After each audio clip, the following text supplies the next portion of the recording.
Hello, আসসালামু আলাইকুম।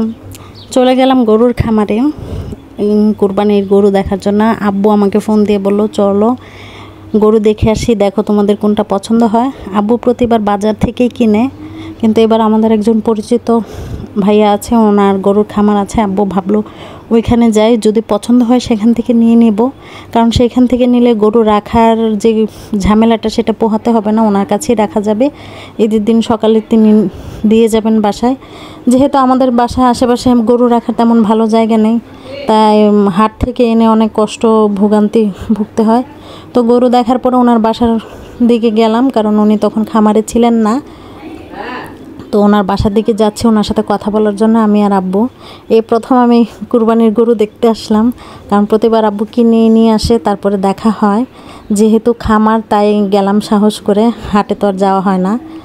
তো এই এখন আশপাশে যে জায়গাগুলো সবগুলো ওনার, অনেক বড় বড় জায়গা নিয়ে উনি বিভিন্ন সবজি ফলের বাগান করেছেন। আব্বু আমাকে এগুলো ঘুরিয়ে ঘুরিয়ে দেখাচ্ছেন। উনি খুবই পরিশ্রমী একজন লোক, দেখা যায় যে উনি সারাক্ষণই ব্যস্ত থাকে। তো এটা ওনার গরুর খামারের সামনে লেবু গাছ, এত সুন্দর সুন্দর লেবু ধরেছে, দেখে খুব ভালো লাগছিল। তো আমি ভাইয়াকে বললাম যে ভাই, আপনার লেবু গাছে তো অনেক সুন্দর লেবু এসেছে, গাছগুলো অনেক সুন্দর, ছাদে গাছ লাগালে হয়তো এত সুন্দর হয় না, যেহেতু মাটি পেয়েছে, তা লেবুগুলো অনেক সুন্দর। এই কথাই উনি আমাকে আবার লেবু পেড়ে দিয়েছেন।